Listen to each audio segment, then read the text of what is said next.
Hello everyone, this is Francisco Palau and I'm going to record a video in order to talk about the EXO attributes, which are the most common components that exponential organizations usually use in order to scale in an exponential way. Also, and after describing the different EXO attributes, we'll be talking about the EXO Canvas, which is a very simple to use tool that will allow all of us to very easily design and describe an exponential organization by using the EXO attributes. So in order to do that, what I'm going to do is basically share a presentation with all of you where you will see, let me see,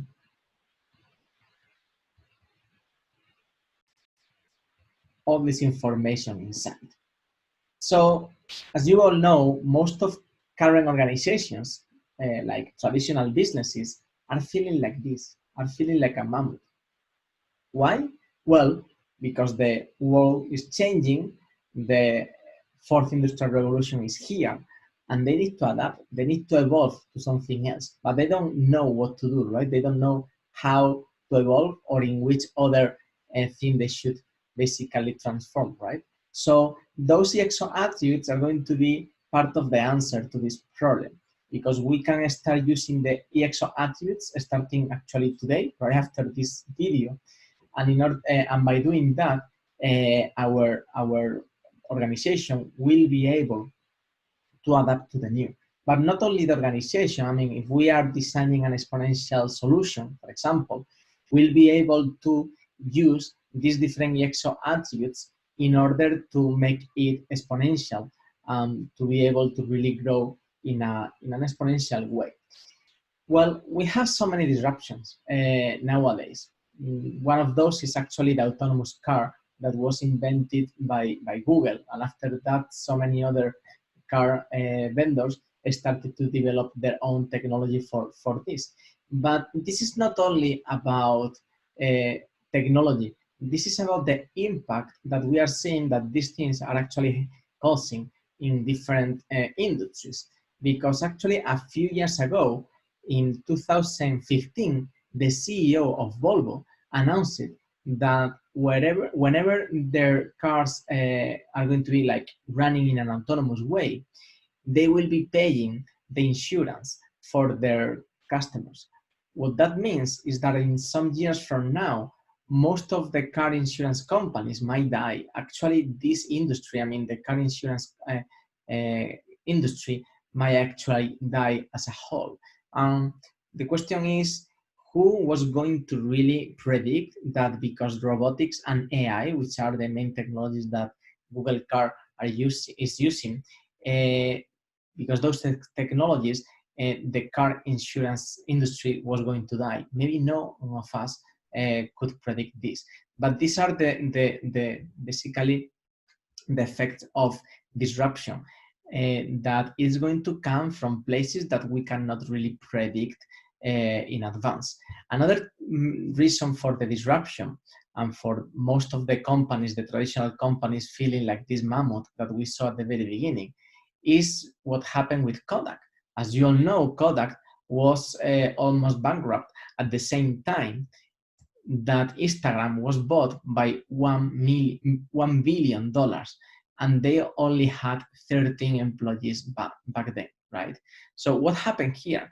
Because Kodak was about to die, and at the same time, a very small startup with 13 employees was acquired by Facebook. And actually, that was a very good business, as you know, because Instagram now is a very big part of the business of Facebook.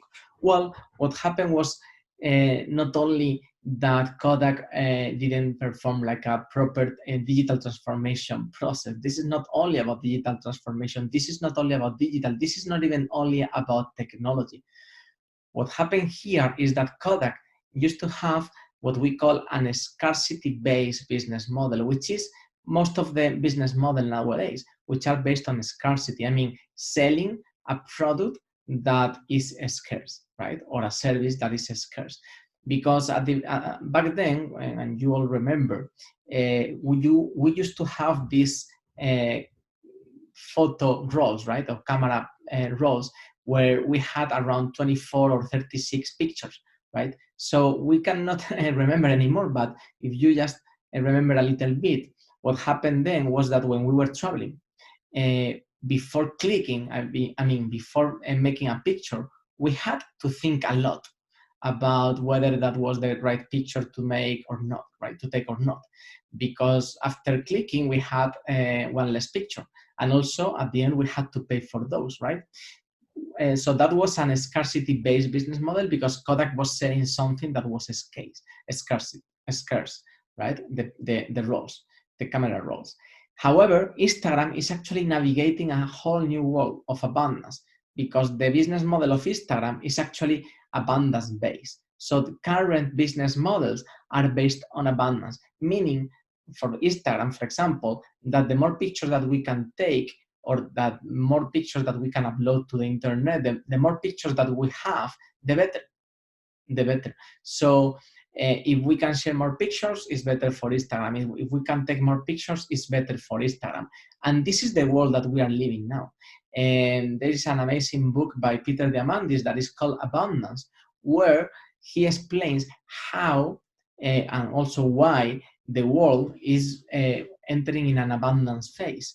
We have an abundance of information with Google, for example, and with Wikipedia, right? Before the knowledge was something scarce, only for those people who could afford university or buying, the knowledge. But now knowledge is something that is available for anyone, right? An abundance of art, an abundance of media and resources with Netflix, for example, an abundance of energy very, very soon. And this is something that most of energy companies are aware of, right? Because the sun provides us much more of the energy that we really need. It's a matter of capturing and distributing the energy. And it's happening because the technology is allowing us to do that. So in this new phase, or in this new age of abundance, there is a new type of organization, a new type of business that is emerging. This one is called exponential organizations. And exponential organizations are those businesses that are able to connect very well with abundance because they have an abundance-based business model and are able to scale in an exponential way. For example, Airbnb is actually nowadays the biggest hotel chain in the world, and they don't even own a hotel. They don't own hotels, right? They are connecting with an abundance of places to stay because there are an abundance of those, right? And they are managing it in a way that they manage to scale much more than any other hotel chain, right? Instagram is connecting with an abundance of picture. Google is connecting with an abundance of information. Netflix is connecting with an abundance of media. Uber is connecting with an abundance of drivers. So this is the new type of organizations and also the new type of exponential solutions that we should be thinking about. And what we saw some time ago and what we analyzed after 4 years of research was that there are a set of common attributes that those exponential organizations are usually using, right? Not all of them, but at least 5 or 6 are always used. There are 11 attributes. There is a main one, which is called MTP, the Massive Transformative Purpose. We'll be talking about it just in a few minutes, or seconds actually. And there are a set of attributes which are called scale attributes.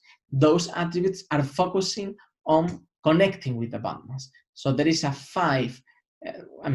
group of 5 attributes, a scale, and we'll go through all of them later, that are going to help us to connect with abundance. And there is a set of other attributes which are called ideas that are going to help us to manage the abundance. Okay? But the first one and the main one is the purpose. The purpose is the North Star for us and for the company. Is that star that is going to guide our destiny. It is going to guide our direction. The purpose is not talking about ourselves. The purpose is talking about what is the impact, the positive impact that we want to make in the world, right? So this is the massive transformative purpose. It's something massive, global. It's a definition of the world in a better way.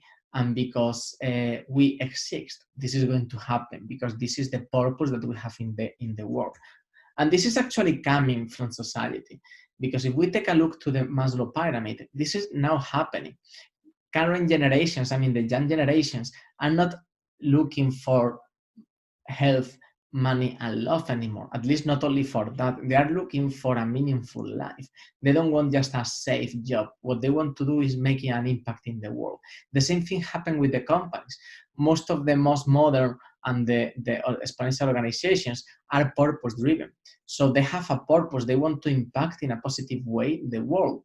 And the vision and the mission are still important, but the purpose is above everything, right? Actually, let me show you a couple of examples. Google's purpose is organizing the world's information. And because Google is doing that, we all have a democratized access to information. That purpose is ideas worth spreading. And they are educating the world in order to share cool videos, cool ideas, and so on. Before, a few years ago, when we received something very, very interesting, no one wanted to share it. But TED now is causing this problem.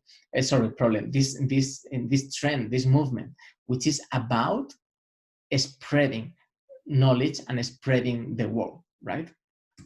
How a good massive transformative purpose look like? Well, it looked like in the following way. First of all, is describing the world. It's not describing ourselves. It's not describing the company. It's not saying what we want to do or in terms of how we are going to look like in the future. It's describing the world. A world, with open information. A world with ideas worth spreading, right? A world with zero poverty, for example. Right? This is a good purpose. It's massive. It's talking about the whole world, something which is going to impact the whole society, the whole planet, the whole humanity, and so on. Also, it's connected with abundance in one way or another. So this is something very, very important. And finally, and very, very important, is inspiring. And this is maybe the most important thing, because a good purpose will generate communities around it and will generate movements. So if we have a good purpose which inspires the world is going to help us to achieve it. So those are really good examples. Google, organize the world's information, TED, ideas worth spreading. Purpose have to be short, by the way. We shouldn't describe like a purpose in a very long way. It should be very, very short. Okay, let's go with the first 5 attributes which are going to help us to connect with abundance. The first one is staff on demand. So companies are not hiring employees anymore. Are not hiring employees. Instead of hiring a big number of staff, they are just using this staff on demand. Uber is a good example of that. Uber is maybe one of the biggest transportation companies in the world, and they don't even have a driver in the staff, right? They just hire them on demand based on the activity that they do. The community is one of the most important attributes, because once we have a powerful purpose, the community is going to help us. For example, TED is actually a community-driven company, and the community is different from the staff on demand because the community is not charging, it's not making money. The community just help us because they want to, right? And TED is a huge community-driven company that is receiving so much help and support from volunteers all around the world. Algorithms. Well, there is a trend, which is that what we used to do with staff, now we are doing it with staff on demand, but eventually algorithms will be running companies and will be doing the things that most of the employees are actually doing. And in the past, we see how many drivers, right, were not happy because the Uber, right? But in the future, Uber drivers might not be happy because the autonomous cars, which are an algorithm at the end of the day, right? So this is a big trend. But, at the very beginning, technologies are a little bit deceptive. But over time, those technologies become so good that we can see things that we weren't even expecting. I'm going to play a video now where we will see a new technology that Google created a few months ago. The technology is called Duplex, and it's a technology that is able to have natural conversations. So when the owner of the phone that is going to you are going to see now like an example, right? And we will see how the owner of the phone is actually asking Duplex, please call this beauty center, arrange an appointment for me. So Duplex is going to actually call a real salon. When the person at the other side of the phone basically answer, she starts talking with Duplex, but she doesn't even know, she doesn't even aware that this is an AI-based system. And the quality of the conversation, the quality of the technology is actually awesome. So let's see it, and later we'll talk a little bit about it. This is the CEO of Google announcing the system, and later on, and right after, we'll see the demo of the system. Oops, let me see now. Even in the US, 60% of small businesses don't have an online booking system set up. We think AI can help with this problem. So let's go back to this example. Let's say you want to ask Google to make you a haircut appointment on Tuesday between 10 and noon. What happens is the Google Assistant makes the call seamlessly in the background for you.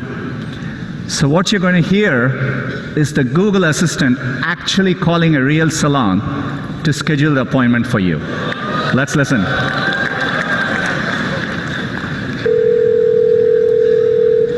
So how can I help you? Hi, I'm calling to book a woman's haircut for a client. I'm looking for something on May 3rd. Sure, give me 1 second. Sure, what time are you looking for around? At 12 p.m. We do not have a 12 p.m. available. The closest we have to that is a 1:15. Do you have anything between 10 a.m. and 12 p.m.? Depending on what service she would like. What service is she looking for? Just a woman's haircut for now. Okay, we have a 10 o'clock. 10 a.m. is fine. Okay, what's her first name? The first name is Lisa. Okay, perfect. So I will see Lisa at 10 o'clock on May 3rd. Okay, great. Thanks. Great. Have a great day. Bye.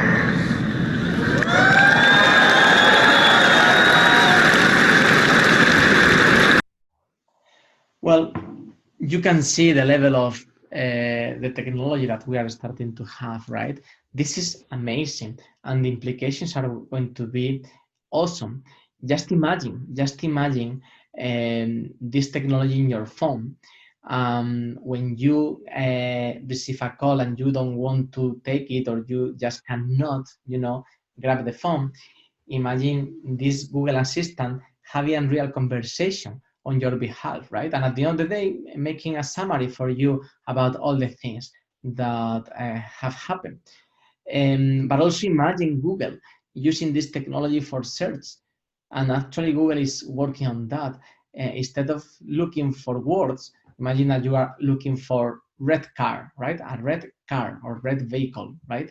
And Google will be able to understand actually complex questions, right? And reading millions of websites in less than 1 second, and not only reading, understanding those, and coming back to you with an understanding of everything that Google has read, and having a real conversation with you. So this is the beginning of the super intelligence, and this is going to be really, really powerful for humanity and for businesses as well. Well, the next attribute is leverage assets. So this is very similar to stuff on demand, but with real assets. So instead of owning, we are going to be leveraging others' assets. This is what is happening with with Airbnb. Airbnb might want to, to extend the level of or the number of rooms for 1,000. Imagine that they want to grow in 1,000 rooms. So instead of buying a hotel or building a hotel, they just need to grab or to allow 1,000 new owners to go into the website and start renting their apartments. So that's very powerful. And the last attribute from the scale group that is going to help us not only to connect with abundance, but also to keep the abundance is engagement. So it's about using, for example, gamification techniques in order to engage with our users. by giving budgets, by giving prices, and so on. But there are several techniques for engagement. We can also use other things, such as, for example, cryptocurrency, right? With cryptocurrency, we can provide cryptocurrency to our clients or to our users of our from our platform, our ecosystem, whatever, right?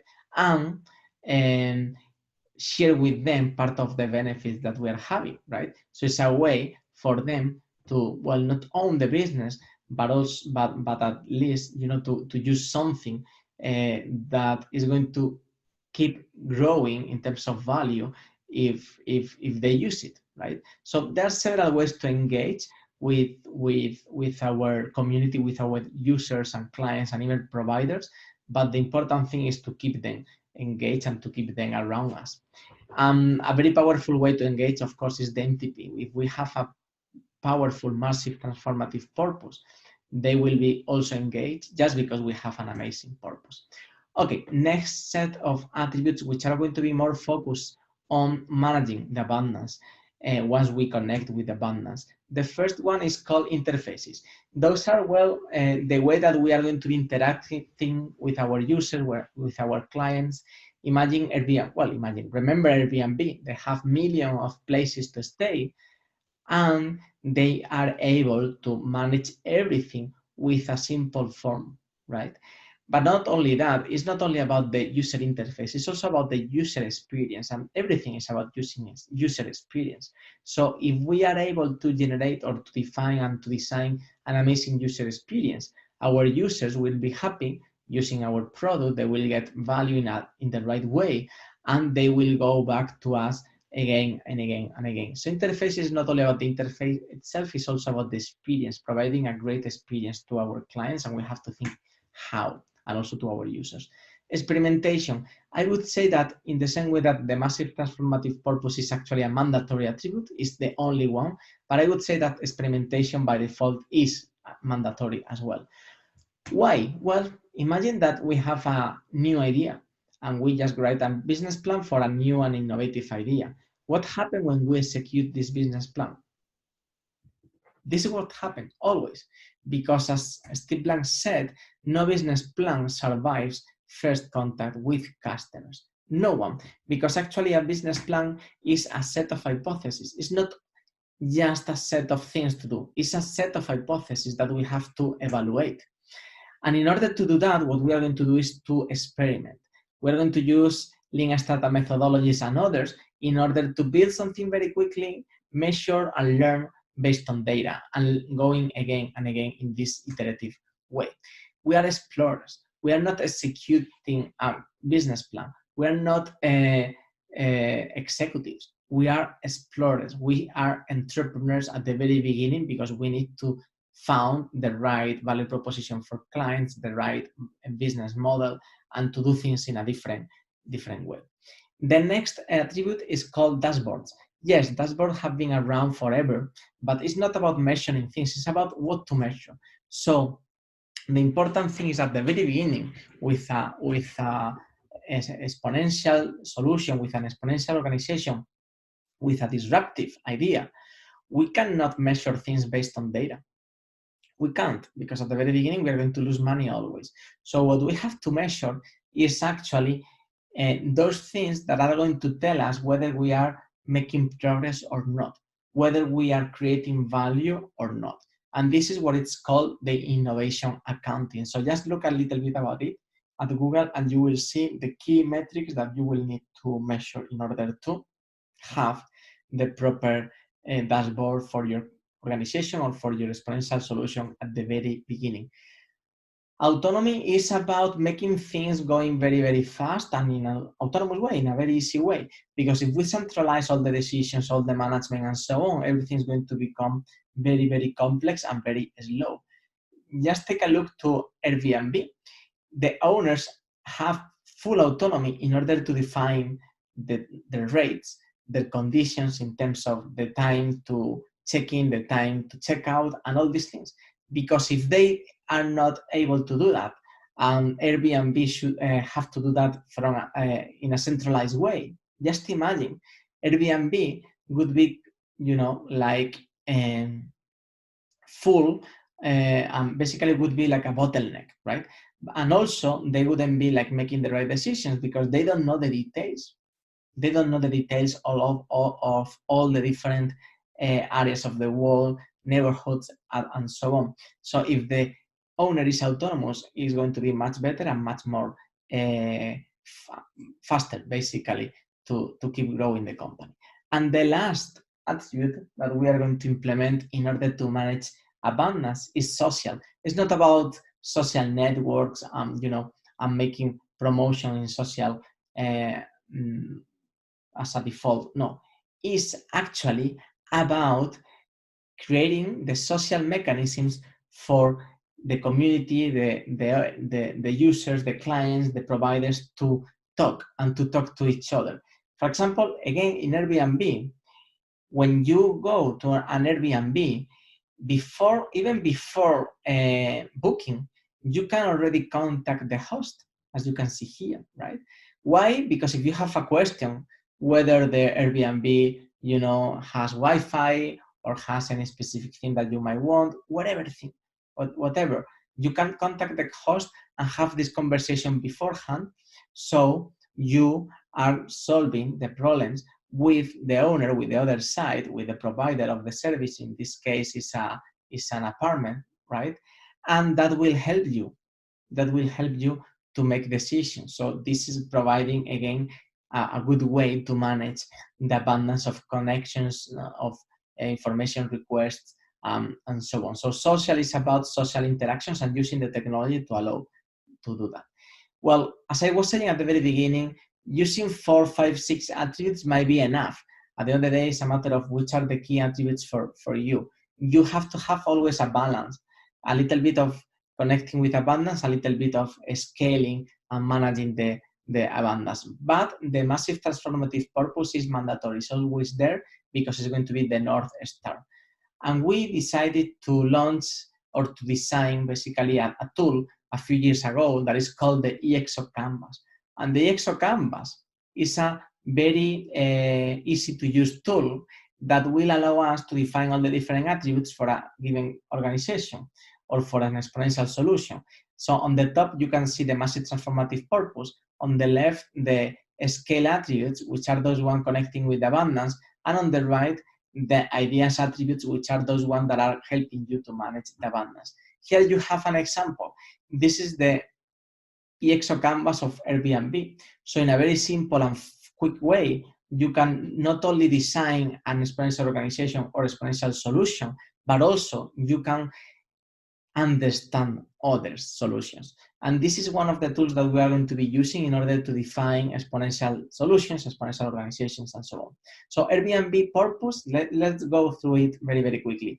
The massive transformative purpose of Airbnb is create a world where you can belong anywhere, because this is what actually happened. You go to an Airbnb and you feel the city, you feel the country, right? It's not like a hotel that is always the same.